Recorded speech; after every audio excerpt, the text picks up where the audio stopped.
Shalom, shalom, shalom, peuple de Dieu. Je vous salue tous dans le nom précieux de notre Seigneur Jésus-Christ. Aujourd'hui, nous allons partager une parole qui va beaucoup nous aider. Et cette parole aura pour thème la vision sur notre vie. Amen.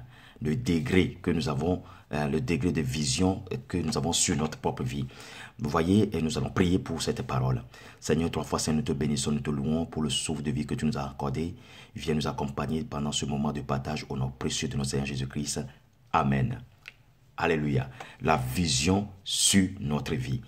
Vous voyez, la fois passée, nous avons partagé une parole par rapport à la séparation fatale, où la séparation vient toujours de l'extérieur, où les effets catalyseurs viennent toujours de l'extérieur, et que on a parlé d'Abraham et Lot, et qui se sont séparés après que leurs serviteurs se disputaient entre eux, et les deux se sont séparés, c'est malgré l'amour qui les réunissait.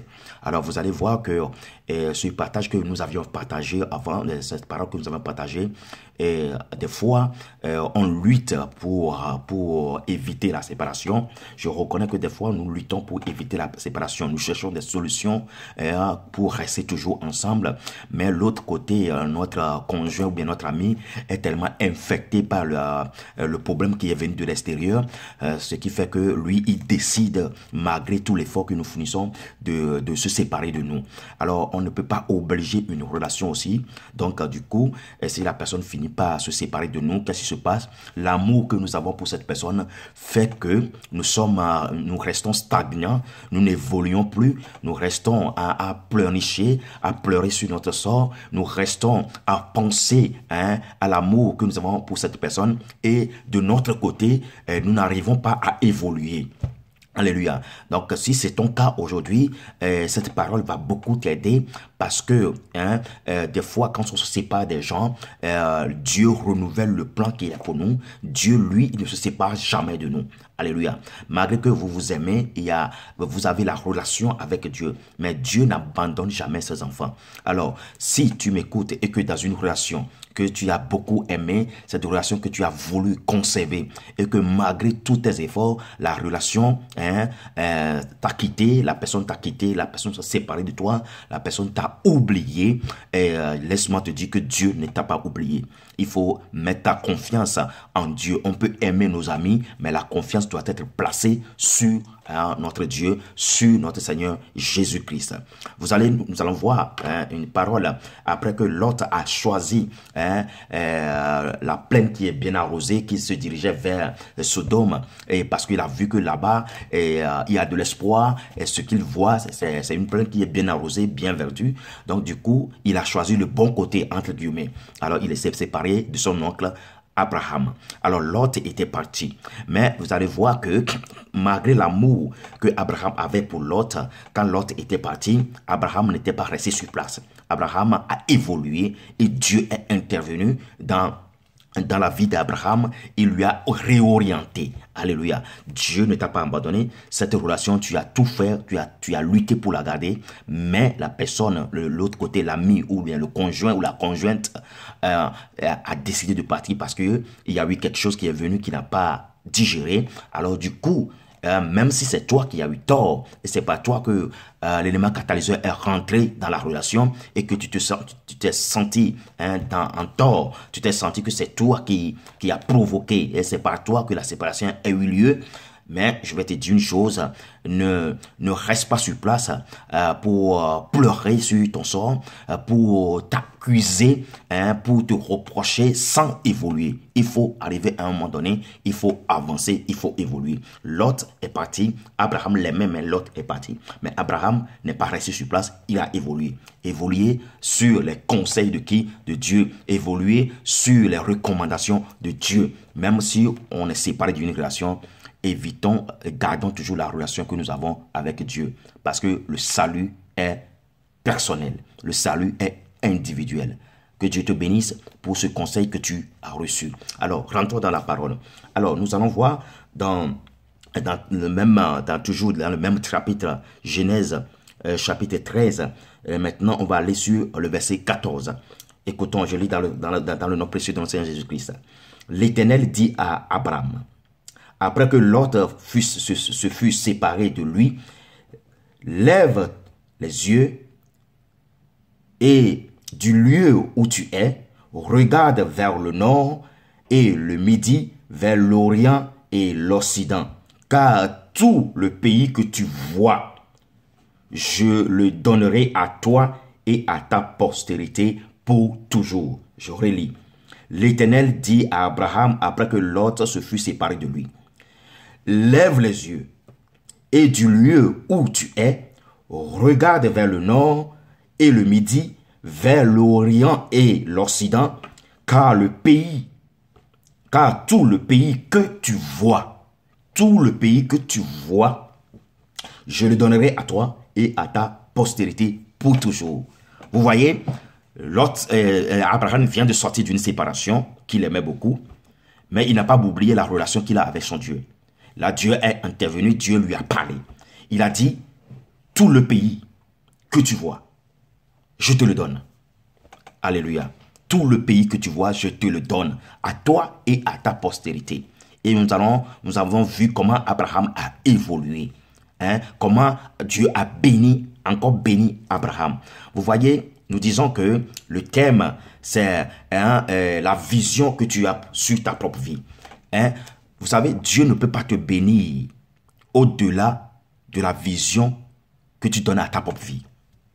Dieu ne peut pas te bénir parce que la Bible nous a dit que ne vous inquiétez pas, mais en toute chose, faites connaître vos besoins à votre Dieu. Alors, le besoin que tu as, tu le connais. Si le besoin est minime, c'est ce que tu vas faire connaître à Dieu par des prières, des supplications, des actions de grâce. Vous voyez? Alors, la mentalité que nous avons, la vision, le degré que nous donnons à notre vie, à notre évolution, à notre épanouissement, instantanément, c'est la même façon que tu vas prier. Alors, si tu te vois comme un esclave, tu vas prier comme un esclave. Si tu te vois comme ta mentalité va fonctionner comme un esclave. Si tu as le besoin de devenir le président de la République, tu ne vas pas prier comme le cultivateur du village. Non, il faut avoir la mentalité d'un président. Il faut visionner la mentalité d'un président. Si tu veux être un homme riche, il faut vivre la richesse. Il faut déjà la vivre dans la tête, dans ta conscience, à l'intérieur de toi. Et c'est selon ça que tu vas prier. Et c'est pourquoi tu vas présenter tes besoins, que j'ai envie d'être épanoui. Et c'est comme ça que tu vas prier à l'égard de Dieu. Alors, la vision que nous avons sur notre propre vie joue beaucoup dans la manifestation de la main de Dieu sur notre vie. Alléluia. Donc, nous devons changer notre mentalité. Nous devons évoluer dans notre mentalité. Nous devons souhaiter les choses les plus extrêmes que nous aimerions avoir. Et c'est en cela, dans cette position, dans cette mentalité, que nous pouvons adresser notre prière à Dieu. Bien-aimés, tout commence dans la tête. Tout commence dans la tête. Alors, du coup, des fois, nous disons que non, moi, je suis pas né, j'ai pas trop fréquenté, j'ai pas trop étudié, jamais je ne serai un grand homme d'affaires, jamais je ne serai quelqu'un qui est un président de la République, parce qu'on se limite déjà dans notre tête avant de s'agenouiller pour prier. Déjà, on est limité. On donnait une limite à notre destinée avant de commencer par demander. Alors, tout ce qu'on va demander, ça serait limite, ça serait au même niveau. Ça serait au même niveau à la vision que nous avons sur notre propre vie. Dieu dit à Abraham, tout ce que tu vois, le pays que tu vois, je te le donne. Alors, toi, qu'est-ce que tu vois? Qu'est-ce que tu vois? Jusqu'où tu vois? Jusqu'à quel degré tu vois, tu places ta vie? Parce que Dieu dit à Abraham que tout le pays que tu vois. Alors si Abraham voit seulement le pays qui est devant lui, il voit seulement là où il était, Dieu va le bénir à la limite de là où il était. Il dit tout ce que tu arrives à voir. C'est-à-dire jusqu'où toi tu vois, jusqu'où tu places la vision de ton avenir. C'est selon ça que Dieu va te bénir. Alors, il faut que nous élevons notre vision. Vous voyez, quand on parle de quoi? De l'humilité. On nous parle souvent de l'humilité. Le fait de parler de l'humilité, c'est une bonne chose. Parce que car l'humilité précède la gloire. L'humilité précède la gloire. l'humilité, c'est une bonne chose. Mais il ne faut pas confondre le fait d'être humble et le fait de se faire humilier, de se faire rabaisser. C'est deux choses qui sont différentes. Alléluia. Donc, des fois, on est tellement humble qu'on limite notre vision de vie, notre destinée à une vie vraiment très basse, une vie qui n'a pas d'épanouissement. Parce qu'on dit, oh non, moi, je veux juste ce que je vais manger et je ne veux pas grande chose. Alléluia. Il faut que nous changeons notre mentalité. C'est l'attitude que tu donnes à ta vie. C'est selon cette attitude que Dieu va agir dans ta vie. Alléluia. C'est le niveau que tu donnes ta vie. C'est ce niveau-là, selon ce niveau que Dieu va manifester sa gloire dans ta vie. Alléluia. Je viens de le dire. Si tu veux être roi, il faut déjà vivre la vie d'un roi dans ta tête.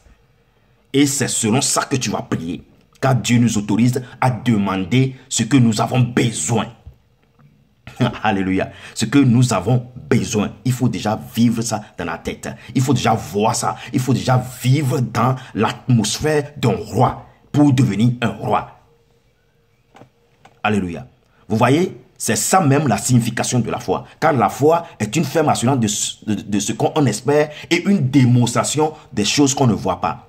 Tu ne vois pas la chose, tu espères les choses, tu es sûr que tu peux l'avoir et tu démontres déjà que tu la possèdes déjà. Tu veux devenir un roi, un homme épanoui, il faut rehausser l'attitude. Il faut rehausser l'attitude, le degré de la vision que tu as sur ta propre vie. Qu'est-ce que tu vois? Jusqu'où tu vois? C'est selon ça que Dieu va te bénir. Que le Seigneur nous donne l'estimation. Il faut aimer sa personne. Il faut faire évoluer sa personne. Quand tu aimes quelqu'un, on fait du bien à la personne. On a envie de donner un épanouissement à la personne. Alors quand tu t'aimes toi-même, essaie de donner une vision d'épanouissement à ta personne. Et c'est selon ça, c'est dans cette mentalité que tu vas présenter tes besoins à Dieu.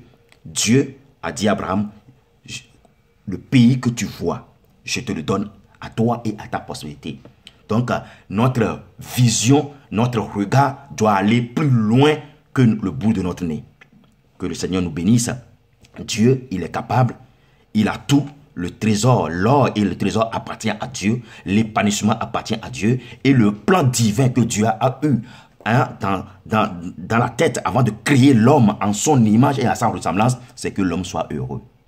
Je vous dis, c'est que l'homme soit épanoui. Donc, ne te limite pas dans tes pensées. Ne te limite pas dans ta mentalité. Ne te limite pas sur ta personne. Dis que je suis pauvre, je suis mal né, je n'ai pas eu la chance ou bien la grâce de faire des études poussées. Non, non, non, non, non, non. Regarde la vie de David. Alléluia. Regarde la vie de David. Jusqu'où ses parents, son père et ses frères l'ont placé. Mais la grâce est venue vers David et David est devenu roi. David a une grande vision. Il faut réaménager la vision sur notre propre vie. Et c'est selon cette vision que Dieu va nous bénir. Alléluia. Parce que Dieu, il nous aime. Il veut que nous soyons heureux. Que le Seigneur te bénisse. Shalom, shalom, shalom.